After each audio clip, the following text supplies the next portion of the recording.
Em dezembro de 2022, as autoridades policiais da Irlanda do Norte se depararam com uma cena de crime tão estranha que era praticamente impossível. O principal suspeito parecia estar em 2 lugares ao mesmo tempo. Tudo começou em 18 de dezembro, quando o youtuber irlandês Stephen McLaughlin, de 33 anos, iniciou uma live em seu canal, chamado Volt Saxon 07, jogando GTA Vice City. A transmissão começou por volta das 6 da tarde e durou cerca de 6 horas totais.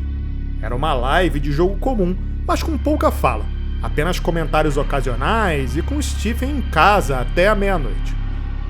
No entanto, enquanto ele jogava confortavelmente em sua casa, sua namorada, Natalie McNally, de 32 anos, vivia algo inimaginável. O streamer, sem fazer ideia do que acontecia, foi dormir logo após terminar a transmissão. Naquela noite, Natalie tinha ido até a casa de seus pais para assistir a final da Copa do Mundo.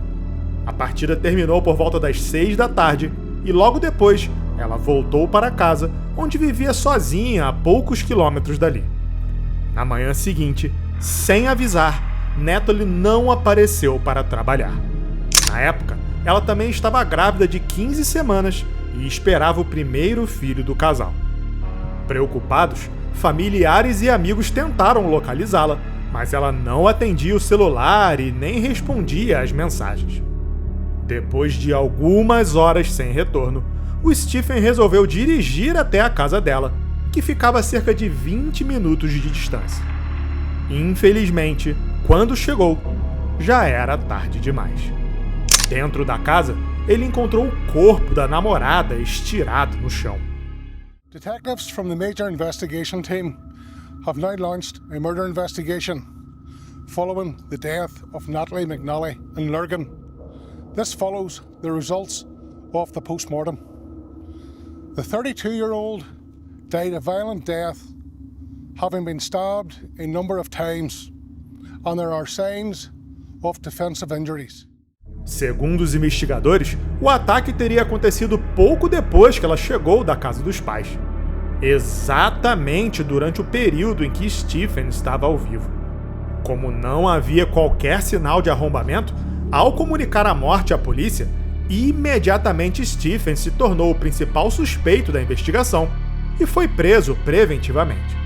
No entanto, a live realizada em sua casa na noite anterior se tornou um forte álibi e então ele foi liberado pouco tempo depois. Vasculhando o celular da vítima, a polícia verificou o último contato entre o casal, que reforçava a sequência de eventos alegada pelo streamer. Às 5h57, Stephen enviou uma mensagem a Natalie que dizia: "Certo, vou passar a noite fazendo live. Me deseje sorte." Em seguida, Natalie respondeu: "Talvez eu dê uma olhada na transmissão mais tarde." Essas evidências foram suficientes para removê-lo da lista de suspeitos, e ele inclusive chegou a mencionar uma outra pessoa da qual ele desconfiava. Contudo, ao ser investigada, as autoridades não chegaram a nenhuma conclusão factível, e por isso o nome dessa pessoa nunca foi divulgado publicamente. Alguns dias depois, as investigações trouxeram novas imagens. Um homem de roupas escuras e tênis branco foi filmado se aproximando da casa da Natalie às 20h52 e aparecia indo embora 40 minutos mais tarde. A altura e o porte físico eram extremamente semelhantes aos de Stephen. A polícia então voltou a suspeitar de seu envolvimento. Mas a mesma pergunta permanecia: como ele poderia estar em 2 lugares ao mesmo tempo? Sem respostas, as imagens foram divulgadas publicamente e foi oferecida uma recompensa de 20 mil libras por qualquer informação sobre a identidade do suposto assassino. Os investigadores temiam que, àquela altura, o criminoso pudesse ter fugido para algum dos países vizinhos. Ao mesmo tempo, o caso ganhou notoriedade nacional instantaneamente, o que resultou em diversas homenagens realizadas pelo país, nas quais a mídia e a população pressionavam as autoridades a encontrar o assassino o mais rápido possível. Durante as investigações, a polícia da Irlanda do Norte apreendeu inúmeros veículos, efetivou a prisão de vários suspeitos e conseguiu localizar a arma do crime, uma faca que pertencia à própria casa da vítima. Em 31 de janeiro de 2023, tudo desmoronou. Stephen foi preso novamente, e agora com provas sólidas. A live transmitida na noite do crime era completamente falsa. Os policiais encontraram a versão original no computador dele. A suposta transmissão ao vivo era, na verdade, uma gravação feita no dia 14 de dezembro, 4 dias antes do crime. Um taxista também relatou ter buscado um homem com as mesmas características do suspeito perto da cena do crime por volta das 21h30 e depois deixou essa mesma pessoa perto da casa de Stephen.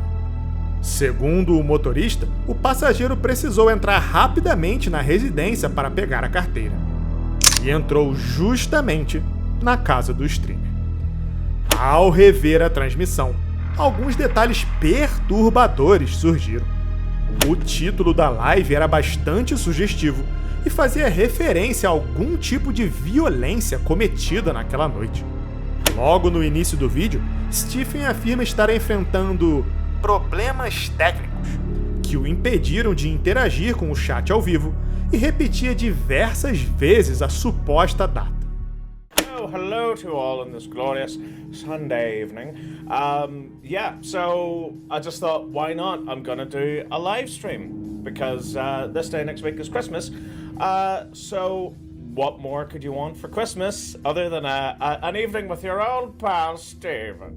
Well, because this streaming software is kind of up the left, it means I can't check the live chat, which is a real shame. So by all means, talk amongst yourselves. Além disso, em um determinado trecho da gravação, Stephen chega a cantarolar algo sobre precisar matar uma mulher e se diverte fazendo um trocadilho com o nome da namorada, atitudes que ganharam uma conotação muito mais sombria quando a verdade veio à tona.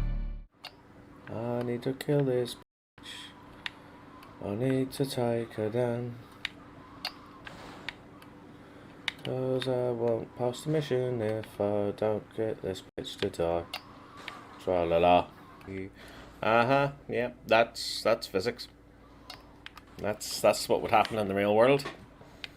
Abso-fucking-notly. Abso-fucking-notly. Com isso, o álibi ruiu completamente.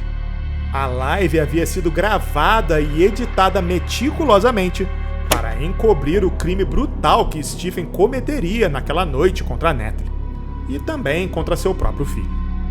O streamer foi indiciado por homicídio qualificado e permanece preso aguardando seu julgamento, marcado para 26 de janeiro de 2026.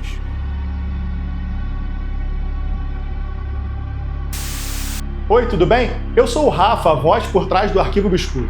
Se você está curtindo esse tipo de conteúdo, deixe seu like, se inscreva no canal e não esquece de ativar o sininho das notificações. Assim você não perde nada do que eu estou postando por aqui e, de quebra, me ajuda a continuar arquivando relatos de crimes reais, eventos sobrenaturais e outras histórias impressionantes. Dito isso, de volta pro vídeo. Valéria Marques, de 23 anos, era uma modelo mexicana, empresária e criadora de conteúdo digital, que vivia na cidade de Zapopan, localizada na região metropolitana de Guadalajara, no México. Desde pequena, ela demonstrava interesse no mundo da beleza e da moda, e já havia participado de diversos concursos durante a juventude, até que em 2021 conquistou um de seus maiores sonhos, o título de Miss Rostro. O reconhecimento rapidamente abriu portas dentro e fora das redes sociais. A modelo logo se tornou também empresária, inaugurando seu próprio salão de beleza, o Blossom The Beauty Lounge, e impulsionou sua carreira como influenciadora digital. Além de ensaios fotográficos e vídeos curtos sobre maquiagem e cuidados pessoais, Valéria também fazia lives quase todos os dias diretamente do salão, conversando sobre tendências, dando dicas e mostrando o dia a dia do negócio. Com o tempo, ela acumulou mais de 1 milhão de seguidores e tinha objetivos ainda mais ambiciosos. Até aquele momento, tudo indicava uma carreira promissora em ascensão. No entanto, na tarde do dia 13 de maio de 2025, o destino de Valéria mudou drasticamente, de uma maneira que ninguém poderia imaginar. Naquela terça-feira, a influenciadora entrou ao vivo no TikTok, como de costume. Ela estava prestes a iniciar o conteúdo daquela tarde, quando foi interrompida por uma entrega. Alguém havia lhe enviado um bichinho de pelúcia como presente. Por alguns instantes, a jovem saiu do enquadramento do vídeo e depois voltou à frente da câmera, sorrindo e mostrando ao público o que tinha recebido. Em seguida, ela foi interrompida novamente, quando o entregador retornou para pedir que ela confirmasse seus dados. Valéria então silencia o microfone da live para que pudesse conversar com o homem. Foi exatamente nesse momento que tudo aconteceu. Assim que o áudio foi cortado, o suposto entregador sacou uma arma e atirou diversas vezes contra ela, bem no meio do estabelecimento, enquanto a câmera ainda filmava ao vivo. Quando os socorristas chegaram, Valéria já estava morta e o assassino havia fugido imediatamente sem deixar rastros. A única pista que a polícia tinha era um único segundo da voz do homem, capturada pouco antes da transmissão ser silenciada. Olá. Sim. Como o crime aconteceu há apenas alguns meses atrás, as investigações ainda estão em curso e, até o momento, o assassino ainda não foi identificado.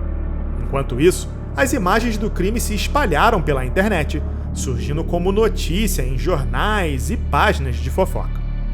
Consequentemente, algumas teorias foram criadas. O principal nome apontado nas redes sociais e que eventualmente se tornou o suspeito oficial do crime é Ruiz Velasco, provável membro do alto escalão do Cartel Nueva Geração de Jalisco, estado ao qual a cidade de Zapopan pertence.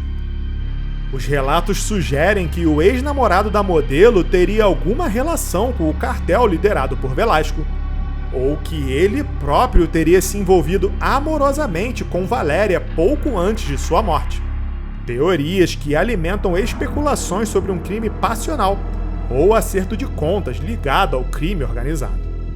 A vítima já havia expressado sentir medo do ex-namorado em algumas publicações, e a imprensa mexicana divulgou mensagens supostamente trocadas entre ela e seu ex-parceiro, que incluíam ameaças da parte dele. Outra atitude suspeita foi notada no pós-crime. Uma funcionária do salão aparece pegando o celular de Valéria e encerra a live após o ataque.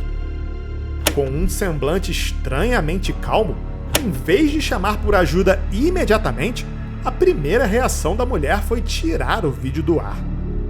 Esse detalhe, obviamente, fez muita gente desconfiar de que a funcionária estivesse envolvida de alguma maneira no assassinato. Apesar de tudo isso, não há provas públicas que confirmem ou descartem qualquer uma das hipóteses, e nenhuma informação é oficial. Ao que parece, oficialmente, a polícia mexicana ainda não avançou muito nas investigações. Enquanto isso, o resultado é um crime brutal transmitido ao vivo, em que o responsável e sua possível cúmplice poderão continuar impunes por muito tempo ainda.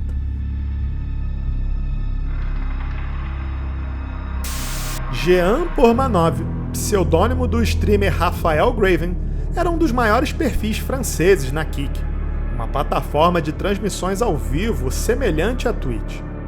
Em pouco tempo, ele se tornou o maior nome da França e o quarto criador mais assistido no mundo inteiro dentro da plataforma. O streamer ficou conhecido por suas reações explosivas, surtos de raiva ao perder nos jogos e acessos de fúria que faziam o chat delirar. Inicialmente, Jean realizava apenas lives de games.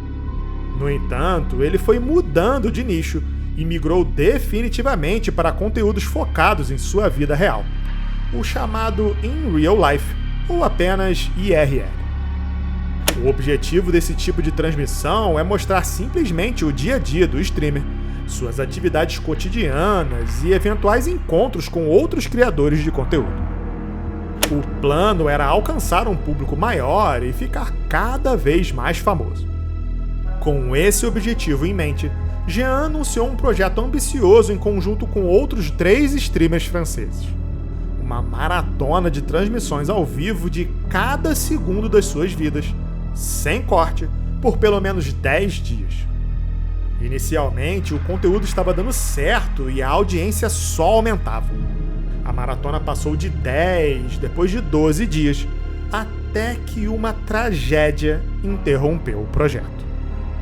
Pouco depois da meia-noite do dia 18 de agosto de 2025, Jean deitou-se para dormir ainda em frente à câmera. A live continuou enquanto os 4 dormiam no mesmo ambiente e registrou o momento em que Jean aparece se movendo na cama, aparentemente se revirando, e logo depois voltando ao repouso. Alguns minutos depois, um alerta de doação acordou um dos outros participantes, que tentou chamar a atenção de Jean. No entanto, o streamer não reagia aos chamados.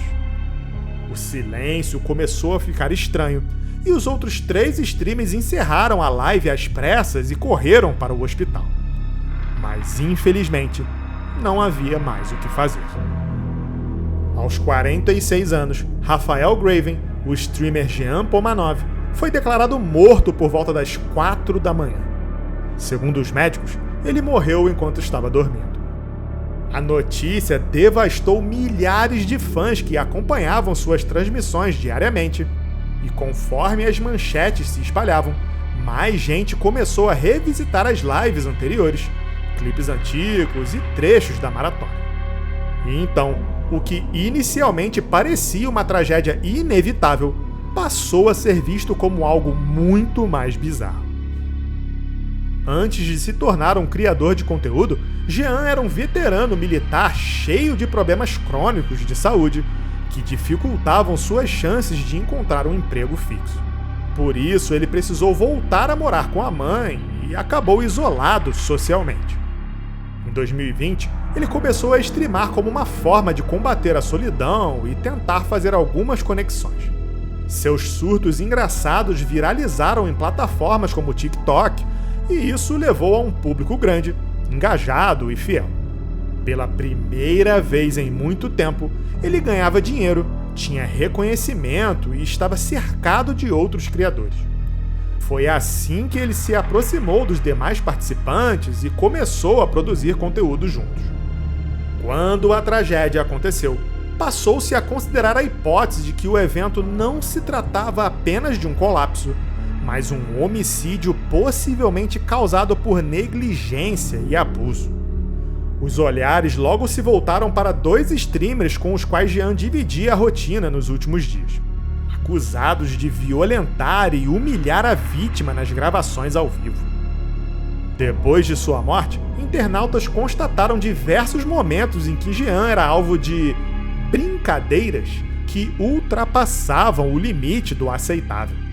Agressões físicas, humilhações, privações de sono forçadas e abuso explícito.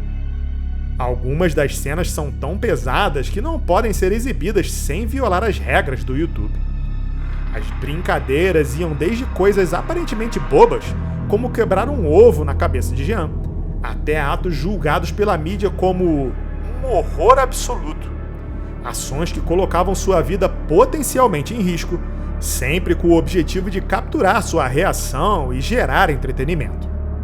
Ao morrer prematuramente no meio desse contexto, muitas pessoas passaram a questionar se, considerando sua saúde frágil, os abusos físicos e emocionais aos quais ele era frequentemente submetido teriam contribuído decisivamente para seu triste fim. Alguns dias antes, outro detalhe perturbador. Em uma das lives, os suspeitos fizeram Jean declarar explicitamente diante da câmera que, se algo acontecesse com ele, não seria culpa deles. Alors que... Ah non, à moins qu'ils disent face caméra là maintenant, que si demain il meurt en plein live, c'est dû à son état de santé de merde et pas à nous. Je dis face caméra que si demain tu meurs sur scène, c'est dû. Ben oui, comme Dalida a dit. S'il m'arrive quelque chose en live, que ça vient pas que ça vient pas d'eux.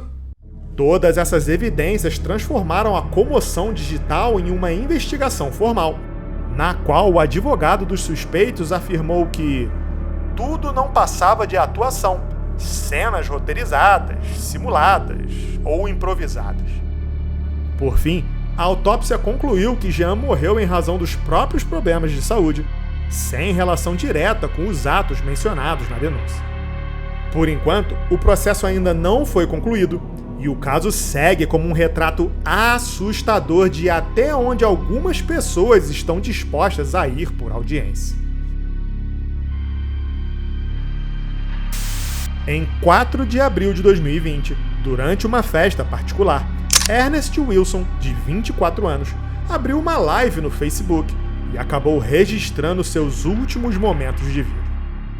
Ernest morava na cidade de Baltimore, em Maryland, e trabalhava em um armazém. Nos seus momentos de lazer, ele curtia pequenas festas e sociais envolvendo brincadeiras etílicas e jogos de tabuleiro. Com a pandemia fechando bares e outros estabelecimentos, o rapaz encontrou uma alternativa para continuar interagindo com seus amigos da maneira que ele mais gostava. Ele passou a alugar Airbnbs, cobrando uma pequena taxa dos convidados para cobrir os custos, e promovia assim noites secretas de jogos e diversões. A frequência das festas cresceu rápido e logo se tornou um hábito. Na véspera do evento fatal, Ernest fez alguns posts no Facebook, propondo mais uma de suas festas particulares. Faço outra noite de jogos esse fim de semana? Vamos jogar esconde-esconde dessa vez? Ao receber retornos positivos, ele confirmou o evento e divulgou as datas e valores por pessoa. Em seguida, pediu que ninguém levasse convidados sem aviso. Por favor, não apareçam com ninguém que eu não tenha convidado pessoalmente se não tiver conversado comigo antes. Não vou deixar entrar. Talvez ele já tivesse experiências negativas com convidados extras, ou apenas quisesse saber a quantidade exata dos presentes com certa antecedência. Coincidência ou não, depois daquela noite, sua preocupação passou a fazer todo sentido. Às 2h30 da manhã, já na madrugada do dia 4 de abril, todos pareciam animados, dançando e se divertindo.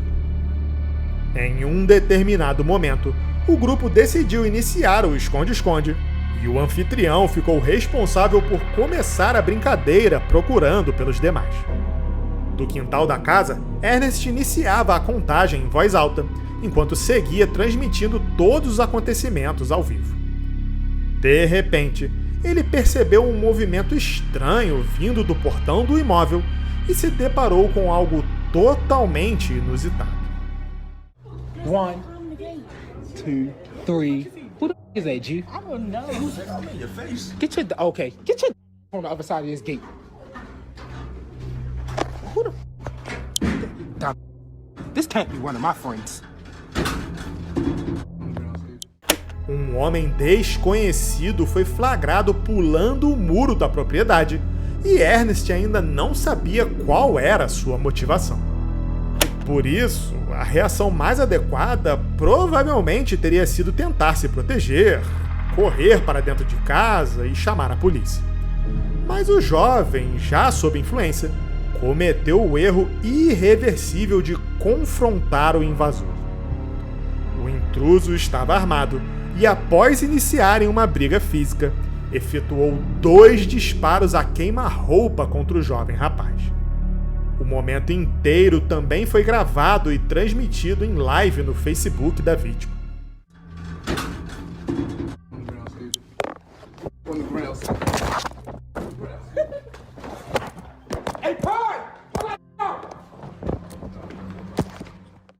A polícia chegou ao local cerca de 15 minutos depois. Naquela altura, Ernest estava agonizando em uma poça de sangue, já sem chances de sobrevivência. As autoridades trataram o caso como um possível roubo que deu errado. Porém, havia um misterioso detalhe. Durante a luta corporal, uma das convidadas da festa e, portanto, suposta amiga da vítima, é ouvida dando risada ao fundo. Uma segunda versão acredita que ela seja cúmplice do atirador. Testemunhas afirmaram reconhecer a voz da mulher, alegando que minutos antes ela tentava abrir a porta da frente e teria inclusive chamado o homem para pular o muro quando não conseguiu entrar. Seja qual for a verdade, 5 anos após o crime, o assassino nunca foi identificado e não há detalhes oficiais sobre o andamento da investigação. Assim como no México, apesar das testemunhas e dos telespectadores que assistiam às imagens ao vivo no momento do crime, seja por incompetência ou mero desinteresse, este caso também permanece sem solução.